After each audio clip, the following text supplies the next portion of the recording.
I can see the bombs dropping and everybody gets hit by the blast. A whole bunch of shitty films start coming out in theaters, and the world's gone to shit, and every film they've ever made in that timeline is shit, dumb, repetitive, and typical and boring, and it's just, oh god, and the pain of horrible movies. The machines truly have taken over. And guess what? We're all gonna be dead by then. Everybody, him, you're dead already. Everything here, everything you see, this place is gone. They're the one living in a fucking dream. Get out of heaven. Hello. And now we present to you one of the good ones, Terminator 2, Judgment Day. Well, we're not going to use music from it because it's copyright claims, but hello, welcome. I am Spike Greene, and this is, well, would you like to introduce yourself, Cinemastein? I am Cinemastein. Yes, hello guys. We are reviewing Terminator 2 Judgment Day. Now, if you're wondering from our previous Terminator review, there's someone missing, named Silver Screen Slasher. Well, let's just put it this way. He couldn't make it. Let's just Yeah, put it that way. he couldn't make it today. That's, yeah. Okay, so now that we're covering Terminator 2, I want to say it is one of the single best sequels of all time. As you know by the introduction, it's going to be an explicit review, perhaps for a bit of language and stuff, because, I know not everyone cares for swearing, but we do, and, we're just friendly people who like to drop swear words sometimes, So if that possibly offends you, I mean, don't watch it around young children or anything. Also, it's going to be a spoiler review, so yeah, all right. Going into Terminator 2, I really do think that it beats the first one in every way. And I love the first one. And it's a different genre, like what James Cameron did with Aliens. I think it's just fantastic. What about you? What do you think?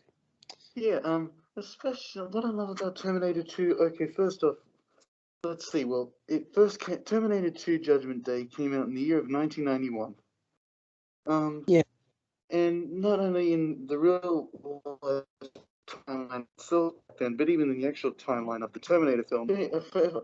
Now, forgive me if I'm wrong, but I believe now at that time it has already been 10 years at least since the T-800 first striked, if you know, back in 1984.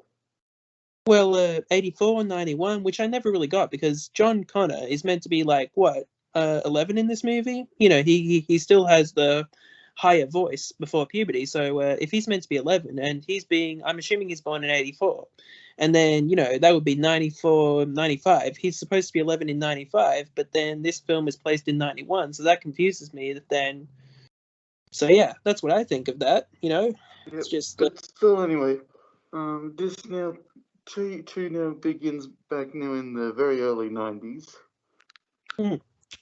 And, well, let's see. First off, we should start off with, the plot. The plot is, of course, it's been 10 years since the original movie. And Arnold Schwarzenegger is back once again, and this time he's on a mission, but we're going to keep that for a secret on what his mission is now.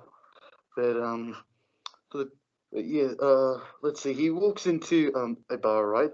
And well, let's just say he beats up a few unfriendly faces, and gets a pair of nice some awesome an awesome leather jacket, awesome leather boots, black leather boots, I should say, and jacket, and a bitchin' bike and a bitchin' sunglasses to go with it. Okay. Yeah. I do think that it is an awesome sequence, and just Bad to the Bone playing just makes it. Of course, we all know Bad to the Bone makes something 10 times more iconic. That's why people have used it so many times. But then stuff like, by the way, guys, forgive as well, still me for the amount of swearing. As we said before, explicit. Yeah. Fair enough. So yeah, I do think that with that opening sequence, like. The trailers really gave away the fact that, Arnold was good this time, and then Robert Patrick's the evil one. And then people went in and they were like, oh, well, we just got spoiled. We're supposed to think he's evil now. And then, the movie should work by itself. Like, the directors are not even responsible most of the time for trailers, unless you're like Stanley Kubrick or something, But I will also say that with the trailer, I do think it gave away way too much. It gives away so many good action sequences. It gives away the fact that Arnold's good. It just gives away so much, and it's just, yeah, you need to go into Terminator 2, not see trailers, and just be surprised. That is the best way ultimately to go Anyway, into a film. this time, the T-800 mission is now to protect John Connor instead of kill him. Yeah. And the T-1000 is the villain's movie, who is played by Robert Patrick, the great Robert Patrick. And well, as you probably guessed it, his mission is to kill John Connor, to eliminate him. Oh yeah. Oh, and also, yeah, that's pretty much the plot. So now I want to get down next to a bit of the characters. Since we already just introduced Arnie and Robert Patrick's character, now let's get to, at least to me, in my opinion, the other three pretty popular characters to this pretty memorable characters of the story. Third, we come to Sarah Connor, once again played by Linda Hamilton, reprising her role.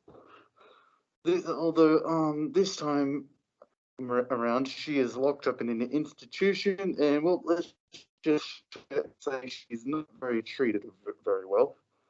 And the reason why she is here, because a few moments later, John Connor explains even to the T-800, I believe, that the reason why she is there, not to the T-800, but to his friend that you see in the first few minutes. But anyway, she's there because she tried to blow up a computer lab. In the first movie, of course, like the whole climax of the first. Yeah. I feel like it works better with the first movie, but some people say you can watch it without the first. But I'm thinking you can't watch it with the first, because the whole incident that happens there, that gives away the first, and they're going to assume people are going to know.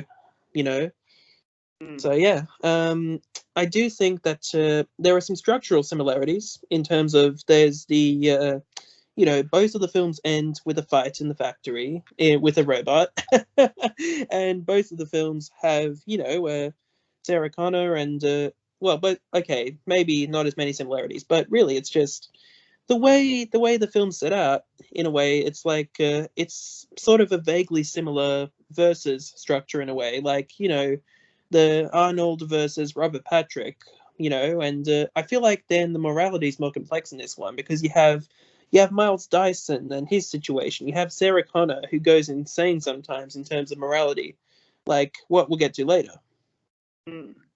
Yeah. Now the next character I want to introduce, of course, is John Connor, at least the young John Connor, played by Edward Furlong, probably even the most famous person to play John Connor ever.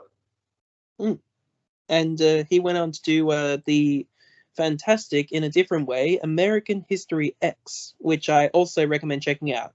But about Terminator 2, I do think that he played the role quite well, although he actually had a growth spurt in production, which actually they had to put a hole in the ground for him to appear shorter than Linda Hamilton, and they had to actually make his voice a higher pitch than usual in some of the scenes, because yeah, you know what happens during, everyone who's over 13 who's watching this knows what happens during puberty, and yeah. And of course, the one last character now I want to introduce, of course, is Miles Dyson, the one who's unfortunately, and I should now say accidentally, would be the one at least to cause Skynet to be born. Just curiosity though, Spike. Do you know possibly the actor's name who plays Miles Dyson? Because I sure don't. I don't know it offhand, honestly, but I do know that I think that he's the most, the second most complex character next to Sarah. Even that whole sequence where Sarah was trying to shoot him through the window, and then, the kid, we know what happens. I don't need to summarize that.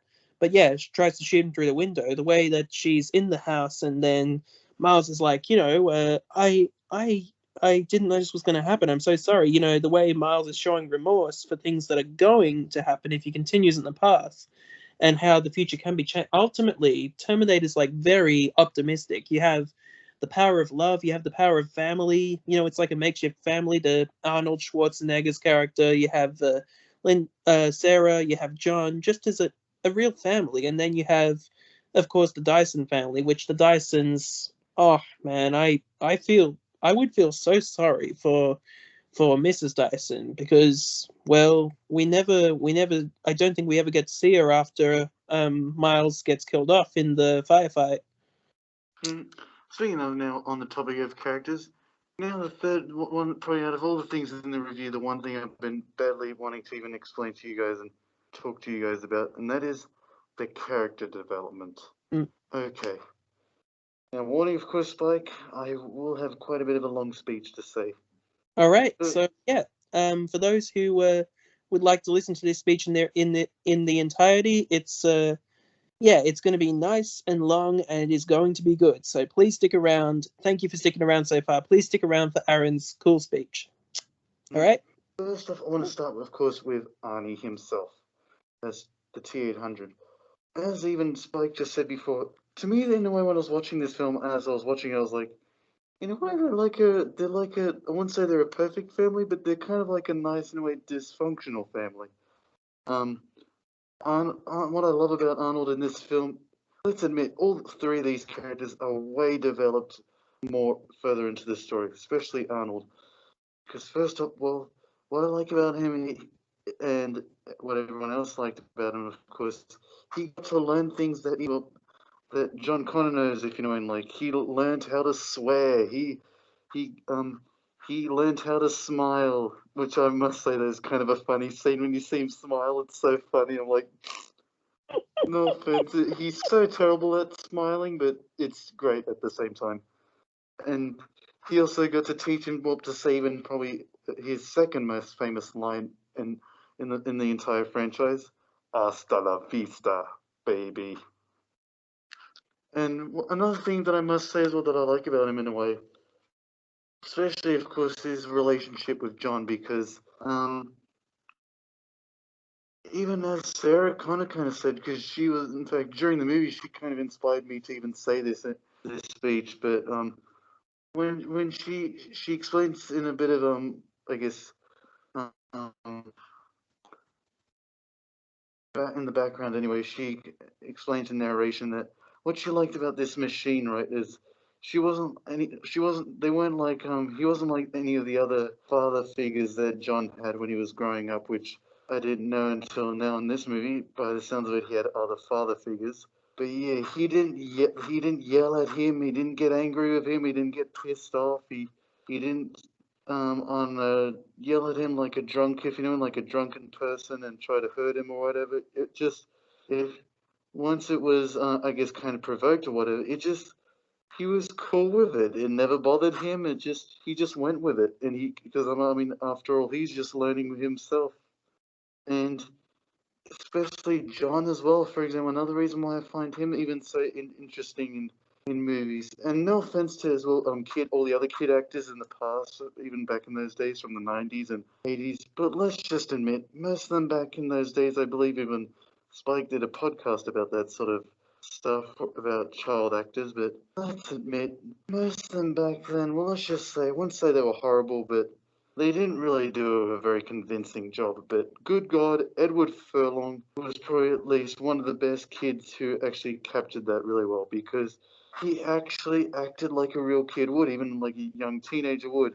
At times he gets pissed off, he gets angry, but all for the right reasons, because at times the Terminator won't do what he says or whatever.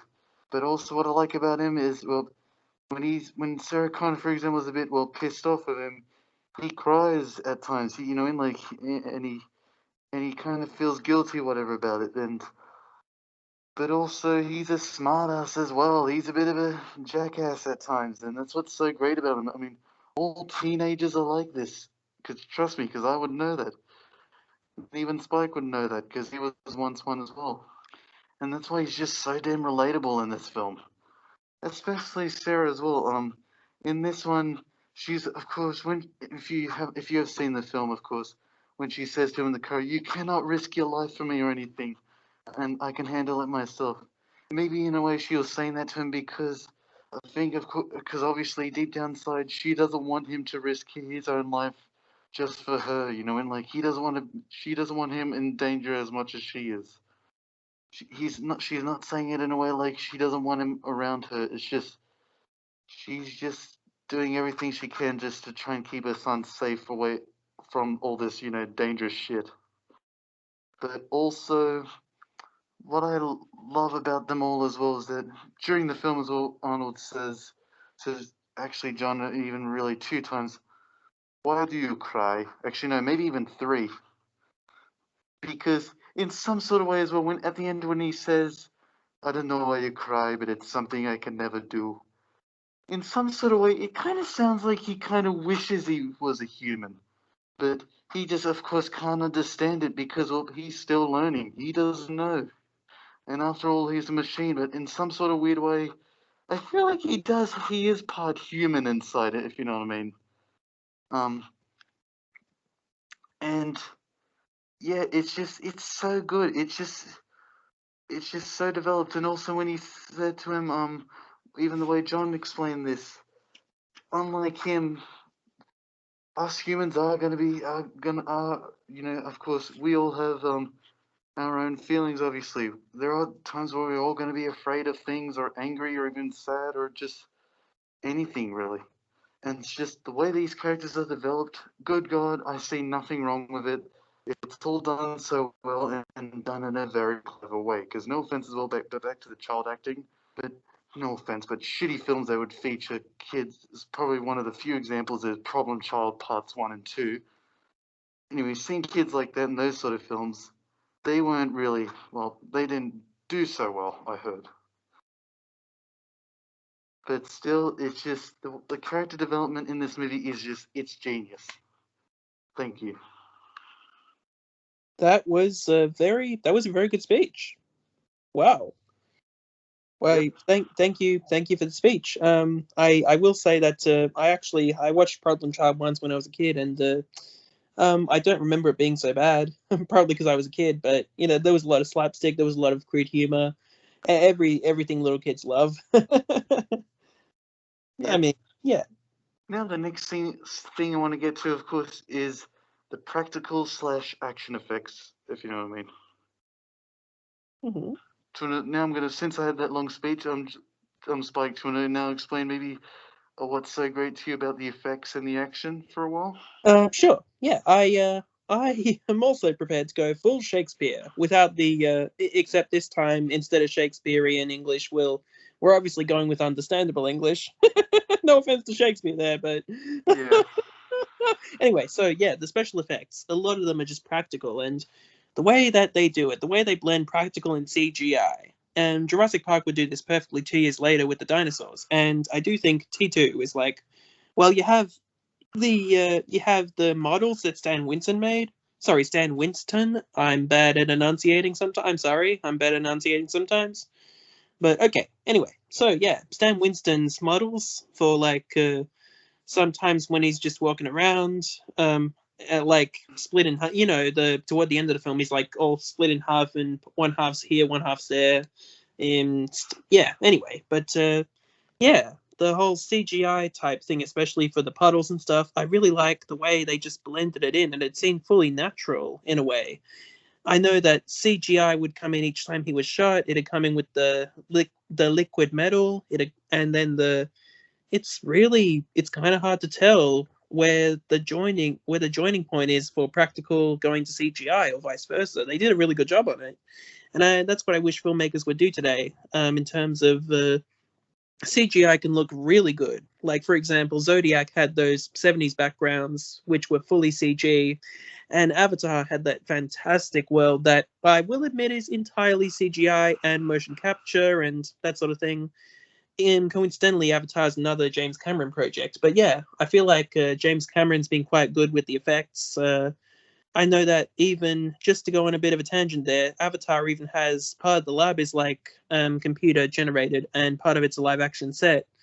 And yeah, I do think that with Terminator 2 and even his earlier, 5 years earlier, Aliens, I do think both of those have some absolutely great practical effects that just feel real because you see the best of the best CGI. Do you really feel like that it could actually be there? Do you really feel like you could pick it up in your hand or feel it with your hand? You know what I mean? It's just there is a certain thing of practical effects where it's like you Absolutely. just you just it's tactile. It's just there's a je ne sais quoi about it, to use a French saying. Yeah, I see what you mean. Especially, still, yeah, because no offense, but maybe one of these good examples is movies like, I don't know, Godzilla versus Kong, right?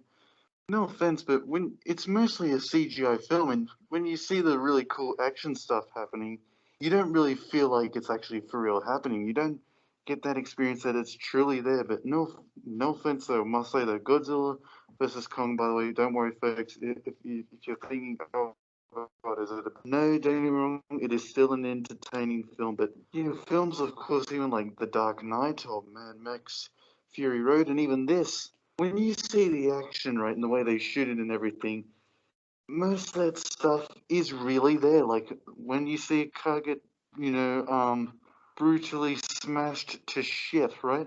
That is actually in the movie. And well, of course, you want to know how I know that? Because I've even seen some behind the scenes footage of them doing that Yeah, back like when they the were still third. filming that. Sorry. And of course, even that scene where Joker's blowing up most of the hospital, most of that was really there. And especially now with Terminator, like for example, that scene where they get a truck drive a truck over off a bridge, that really happens. That scene where they just blew up with a truck, that really happens. The part where they just blew up a helicopter, most of that was really there. Mm. That's what I as well love about great directors like James Cameron. When it comes to effects, most of it is truly there. Yeah, but effects would be nothing without the writing, and as you evidenced from Cinemastein's fantastic speech on the character development, I do think that people would not remember this film had it had bad characters. It would have been an effects piece. And sometimes I get that you need a lighter effects piece that is not bad, but not Terminator level. You know what I mean? Like something like Independence Day, still entertaining, but yeah, do you really care for the characters in that one? Whereas Terminator really has, especially the second one, is a heart to it. And when you think about it, with Sarah Connor herself, you have in the first film just a waitress who's like going about her day, and then this man, she thinks he's crazy, and then he proves there's a killer robot, and we know what happens in the first one. And then at the start of this one, she's changed a bit between films. She's had that experience. She's in the mental hospital, and she's ripped, and she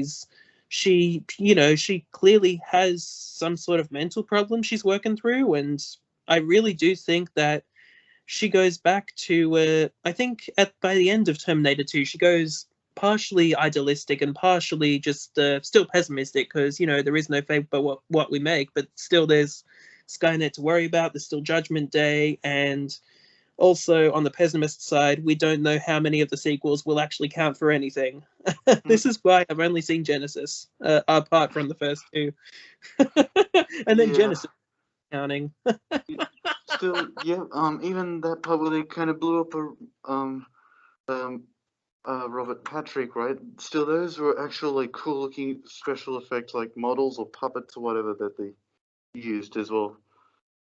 But yeah, just still, as I said before, most of that stuff was really there. Or one little interesting fact, by the way, about that scene where the truck is driven off a bridge, right? And I must say though, sadly for you folks, at least on my side of it, I only have one interesting fact about this movie. But yeah, when they were originally, right, when they were literally up to filming that scene, none of the other cameramen wanted to film it because they were just so worried and scared on getting run over and everything, because they knew how unsafe it looked. So, but do you know what I kind of find kind of cool and badass of James Cameron? So, since none of his cameramen wanted to do it, he just took matters into his own hands and he just filmed the scene himself. I must say though, you gotta admit, guys, that is freaking dedication right there. Mind blown. it From when even I it even first time heard that, I was like, holy shit, he sure was determined to get that done. Right. and And even like something that's not as crazy, but something that's actually also pretty cool is the fact that Robert Patrick trained to run so fast that the running you see in the film, it is real. It is not even computer assisted. How fast he runs, it's actually how fast he was running. And it got to the point where he was training and he was training, and then he basically was so fast he could easily catch up with John on the dirt bike. And then so he actually had to slow down for the movie, and that's what you see.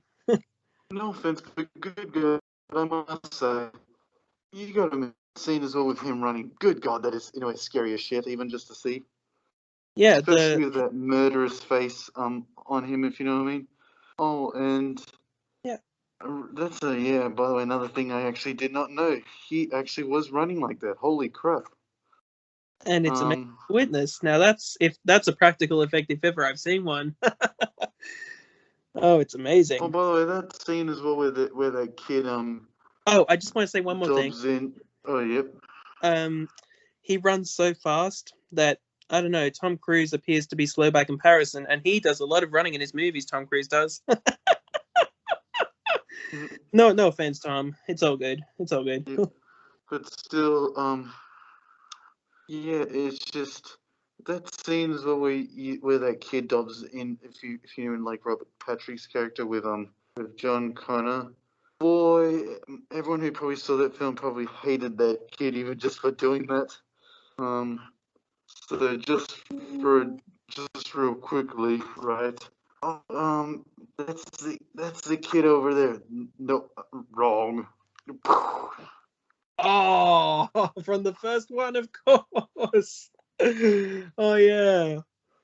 I mean, I feel like it's. I feel like sorry. it's One quick little note as well. If you guys just now, I just noticed this now as well. But Guns N' Roses, I've heard, made a little music video to sort of like promote Terminator 2, right? And that scene, if you guys remember, where you see Arnold pull out a gun out of a box of roses, right? Think about it, you get it? Guns and roses, you know what I mean? A gun with a rose. If you don't, then I don't know. But I'm sure all of you get it.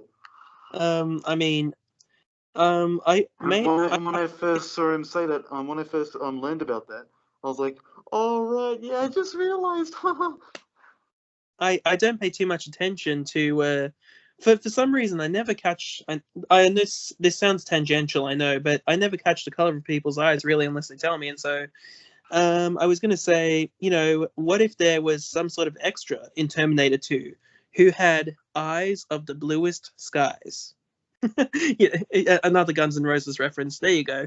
Sweet Child of Mine. He's got eyes of the bluest skies, as if they thought of rain. Do not sue me, Google. Do not sue me.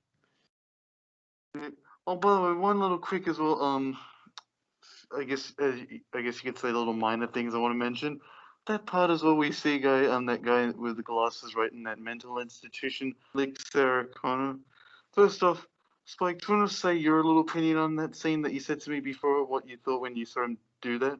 Okay, so what scene was this again? Remind me. The guy where licks the bastard who licks Sarah Connor. Oh, I have no comment on that other than that scene's disgusting. Yeah, Spike, honestly, when he even saw that, he told me he thought that was even a little creepy and sickening.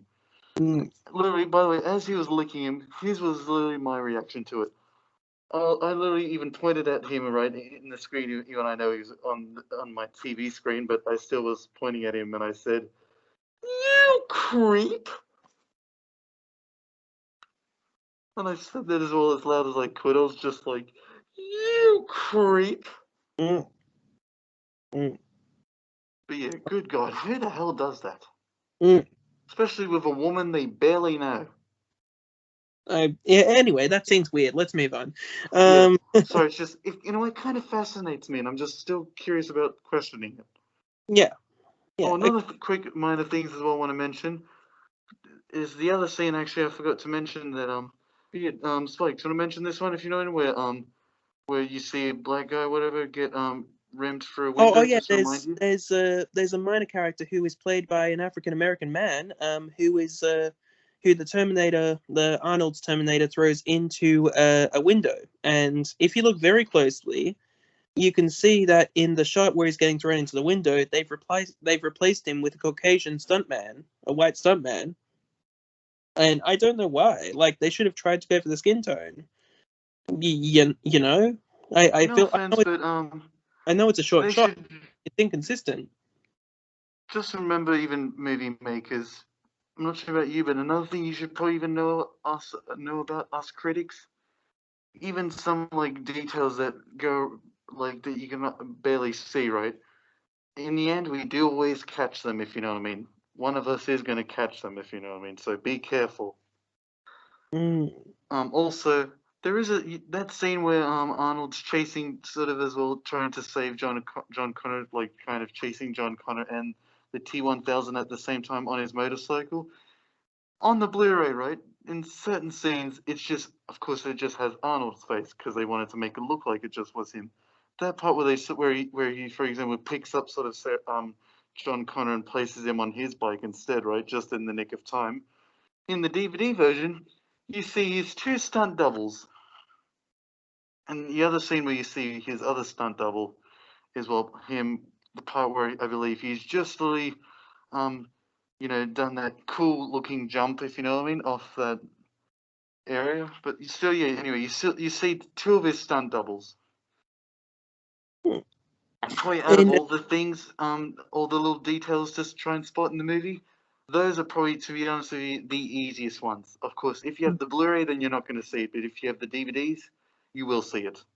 I believe you can see it if you have the 2009 Skynet edition Blu-ray, but if you have the current Blu-ray from Studio Canal, you're not going to have it because I think the 2017 one, when they're doing the 3D re-release, and then all the editions just ended up having the fixes, and they fixed the windshield being broken instead of the windshield magically coming back, and they fixed up a bit of nudity. Basically, we all know Terminators travel in the nude because you can't send any material possessions with you, of course. But Robert Patrick had a certain part exposed when he was kneeling, when he was in the scene. He had a certain part exposed, and those two were definitely not stunt doubles. Hmm. Okay, that's a bit immature of me. I'm sorry. That's fine.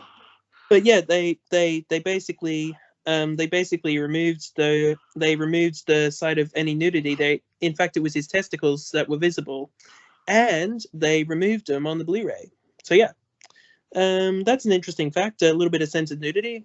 Also, that scene where Arnold goes into the bar at the beginning, fully nude. He was actually wearing I think flesh-colored boxer shorts to hide that stuff. But in fact, in the first movie, you can actually, if you're looking very carefully, you can see that Arnold has actually done a nude scene in a movie, which, yeah, you see when he's walking toward the punks in the first one. You can see it if you're looking really carefully. Yep. Yeah. Yeah, it's just this film still has a few nice minor details, as you can obviously tell. Oh, of course, just to let you know, guys, by the way, me and Spike actually watched, because there are quite a few editions of this film, we watched the special edition of this movie. This is my copy of it here. I think, yeah, it's a special edition that, yeah, it's If you get the into the. theatrical, no offense, guys, but at least if you ask us to us in our opinion, possibly try and get the extended version of the film or even the special edition, because to me, I think it even tells the story even in a much more Mm. visual and better way. I mean, if you have the Blu-ray, and you're okay with the edit that they made, and the color grading changing, they have all the three versions. They have the theatrical, special, and ultimate. Ultimate being 3 minutes longer at 156 minutes. The special being 153, and I think the theatrical's a bit shorter. I can't remember the exact length for that one. But yeah, special edition's the best because I feel like they tacked on an ending in the Ultimate Edition that was like, no, why did they put that there? Oh, wait, Just as well, a little bit of a warning for you guys as well. There is a 4K edition for all you guys who possibly one day want to get a Terminator 2 on 4K. Um, Warning though, guys, I actually did hear it was pretty shit even from some other critics. So just to warn you guys about that as well. If you, some of you out there, even maybe one day thinking of getting the 4K. Warning, I did hear the picture quality is not that good. If you're wondering why I'm just saying that's what I've heard, because I don't have the edition myself. Mm. But that's just to, of course, warn you guys. At the time that 4K release came out alongside the Blu-ray, which was almost identical except for the 4K disc being missing, obviously, because Blu-ray. But yeah, I got the Blu-ray at the time because I didn't have a 4K player at the time, and I read that about the 4K, and I was like, well, I'm not going to get the 4K for that one. I actually had the privilege to see this in cinemas, and they did a really smart thing with the 3D. The 3D overall, I don't think was that good, but you're wearing 3D glasses in a theater, and they actually darkened the image for you. So what they did was they actually brightened the image in the cinema, so that when you put on the glasses, you have a normal amount of lighting for the scenes. Mm-hmm. Yeah. So I feel like we should probably, we've given you quite a few facts and opinions and stuff like that for this review, and we are now running into 36 minutes or so. And since this is YouTube, we can't go too long. If this was a podcast, I keep on going, but we're not sure how many people sit for an hour rather than half an hour. Real quick as well, just let you guys know as well. Sorry if you are, of course, if you are big fans of the Film Geek Collective. The reason why Spike hasn't done a podcast in a while because he wants to take a break. Well, and hang on. It's because I was taking a break from it. I felt like it became too much of a problem for me to keep doing it that regularly, and I'm trying to figure everything out with podcasts and videos, and I want to come back in the future to both of them, but I feel like I just need to take a mental break right now. I feel it's best if I explain that personally. All right. Yeah. Anyway, maybe we'll just get to a bit of the last few minutes of the film. So yeah, the let's just say the final climax takes place at a steel mill place. Just to, of course, still wrap it up as quick as possible. Sarah is unfortunately injured during the battle. John Connor tries to escape from him, and sees two versions of his mum. One of them being the fake, and one of them being the real. But then, just in the nick of time, where all seems lost, out of nowhere, good old Arnie comes to the rescue. And to me, in my opinion, the way he even just enters in there and finishes off the T-1000, if you know what I mean, like that little entrance that he makes. God, what a badass! Just shot him like, yeah, I'm Arnold. He's blown up and he's sent to burn into the place where he belongs, And in I the thought steel mill. I thought that was a good example of how they use the CGI in Terminator 2. The way that they have him form all the different things over a minute, including the Janelda's guys, the foster mother and stuff, and that's also really good. Yeah. Oh, sorry. One quick thing I also want to quickly mention. This film has some of the few most iconic lines as well. Some of them, of course, being the ones from the previous movie, and some being introduced in this one. Two of them, for an example, just to make it quick, right? What's wrong with Wolfie? I can hear him barking. Is he okay? Wolfie's just fine, honey. Wolfie's just fine. Oh, I do want to mention that shot is actually. I know I said we'd end soon, but I just want to mention that shot. That shot where she has her arm out. It's the T-1000 in disguise as the foster mother, and the way they just pan over to her, to the T-1000's arm blade, just all the way through his mouth like that. We don't expect it. We're like, oh no, what's that blade leading to? What is it? When I first saw that scene, God, was that a pretty brutal looking scene. And the right effect through his mouth, for God's sake. I feel like the effect would have been just a fake blade on the back of the head, and they would have put another fake blade partially into the mouth, because of course you can't obviously have a knife go through for real, because that'd just be wrong. That'd be wrong. But yeah, it would have actually been two parts. So yeah. And also the last line I want to get to, of course, is probably the most badass one of the film. Hasta la vista, baby. But anyway, and of course, we gotta admit the one thing at the very end, the last few minutes of this film, once the T-1000 is dead. When Arnold is about to literally sacrifice himself and kill himself pretty much in the steel mill. Come on, for all you men out there, as I even like to call, this is not just the scene where every woman cried. This is the scene where also probably even nearly every man cried. Okay. Hey. It's okay to cry. We'll just get that straight. It's okay to cry. I And know. I'm not saying that. I'm not saying that. Trust me. Just to as well get you guys out, let you guys out there know. I'm not saying in a way like you're not allowed to cry. Obviously, I'm just saying that. Just to let you know as well as too, Spike. Yeah, this is because it just looks like that sort of scene because it really is that good. Mm. As I even said back there before with that character development. Or even if you possibly still if you don't cry, it's still kind of sad still because you still feel sorry. It's definitely sad. It's not a scene. Like I rarely cry during movies. I've only cried during a few movies, which I don't have the time to list here right now. But Terminator 2 is still emotional. You know, you certainly feel the power of the scene. And man, after all he's been through, and he goes like that, and it even just it's sort of it's a sad feeling, and you see the final thumbs up, which I feel is like so in character, and it's just perfect. Oh, that scene is perfect. So, what's your grade for the film? 10 out of 10, like me? Yep. Of course, just real quick as well to wrap this up. The action, love, the effects, 10 out of 10. In fact, we'll probably even want another one of my most favorite things about this film. The character development in general, fucking well done, well written, just perfectly nailed. And of course, the story, everything from the characters, the effects, the action, love it.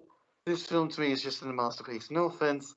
I like I love the original as well and all. I think the original is great. But good God, the second film for me, 10 out of 10. I see nothing wrong with it. Literally nothing. Mm. And even a lot of people have even gone to say this is literally the best action movie in history, you guys. Just to give you an idea I, for all you guys haven't seen it. the best action movies: Die Hard, Terminator 2, and maybe Mad Max: Fury Road. Yep. In my opinion. If all you people haven't seen it, I highly recommend you check it out. So that's the review from Cinemastein and Spike Greene. And in case you've missed it, you know,